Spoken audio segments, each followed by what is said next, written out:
You live around here, boy? No, Where you live at? down the road by Pineville. Bible? Uh-huh. Okay. Do you have any form of identification on you? No, man. What is? We got an escapee. Oh, where from? Prison. From a prison here? Yeah.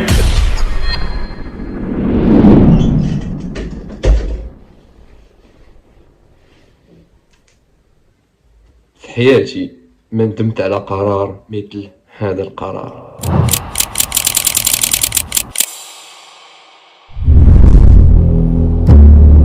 ريتشارد لي ميكنير مواطن أمريكي ازداد سنة 1958 خدام كسائق شاحنة، ولما قرب عمره يصير 30 سنة قرر انه يسوي تغيير في حياته من سائق الى سارق وقاتل.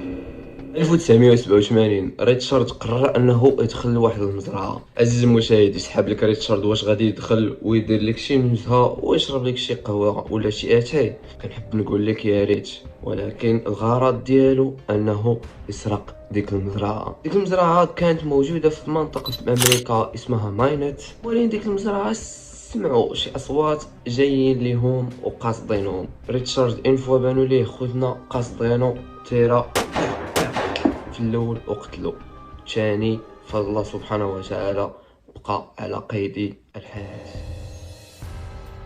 الناس اللي باقيين في ديك المزرعه عندهم الزهر ديال بصح، حيت كانت تما واحد المنطقه عسكريه وفيها دوك العسكريين جالسين ضاحكين مع راساتهم كيشربوا اتاي مهنيين كيسمعوا طلقات ديال النار. العسكريين اللي كاينين في ديك المنطقه ان فوا سمعوا داك الصوت ديال طلقات النار وقصدوا دغيا ديك المزرعه ولقاو القبض على ريتشارد حاليا في قسم الشرطه. ريتشارد فاش كان في قسم الشرطه قال فراسو ما عمرني ندمت على قرار بحال هذا القرار. خونا اعترف بكل شيء وكان متساهل بزاف مع الشرطه، يعني كيقولوا ليه واحد جوج ثلاثه كيقول لهم هي كاينه، كيقول لهم واش درتي هذه كيقول لي هي كاينه، يعني كان ساهل لواحد الدرجه اللي ما تصوروش الاخوان. ريتشارد سجنوه في غرفه الحجز وما هي الا بعض ساعات حتى كيتم الهروب ديالو من السجن باكمله. واخونا بحال الجنون، يعني كيفاش دار ليها الله اعلم الاخوان.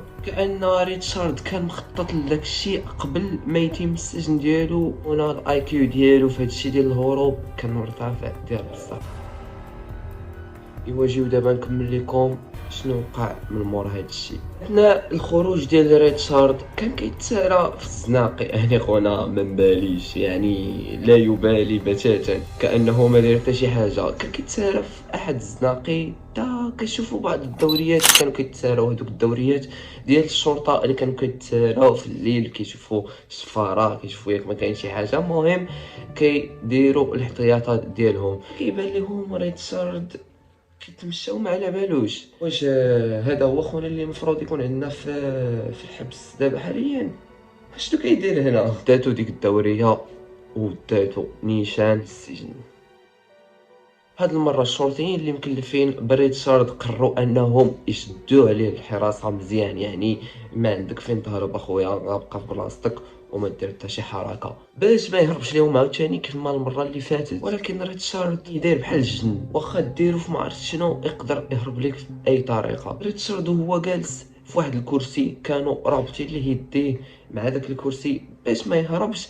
كان عنده واحد المرطب ديال الشفايف، كان باغا يستخدمه باش يرطب به الشفايف ديالو، ولكن طاحت عليه واحد الفكره اللي الجن ما طيحش ليه على بالو. المرطب ديال الشفايف هزو وبدا كيديرو اليدين ديالو تا فك داك الرباط اللي كان على يديه، وما هي الا ساعات بسيطه خونا هرب عاوتاني من الحبس.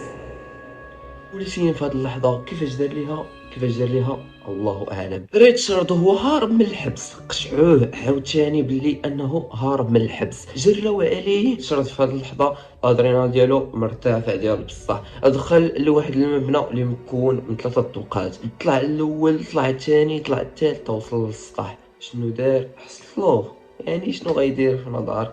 غادي يهبط من الطاج الثالث تال الارض. الغريب في الامر انه فاش كان طايح تشد في واحد الشجره ونزل منها وهو يعلق عاوتاني، ولكن فاش كان نازل لها في رجلو. فاش تشد ريتشارد هاد المره هادي ما مشاش معاه الامر كيف ما كان. وهل تجري الرياح بما تشتهي السفن؟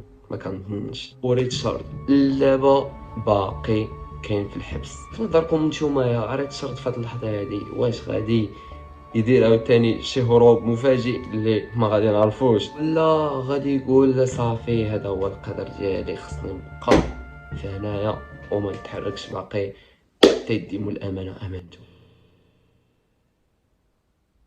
هذه كانت القصه ديال اليوم، نتمنى انها تنال الاعجاب ديالكم. بالله عليكم الاخوان قولوا لي كيفاش جاتكم هذه الحلقه هذه، تعليق لتحت. كنتعب بزاف باش نوصل لكم هذا المحتوى هذا. ما تقصروش معنا في لي لايك ديالكم والاشتراكات ديالكم. كان معكم خوكم ياسر كيبغيكم بزاف بزاف. تهلاو.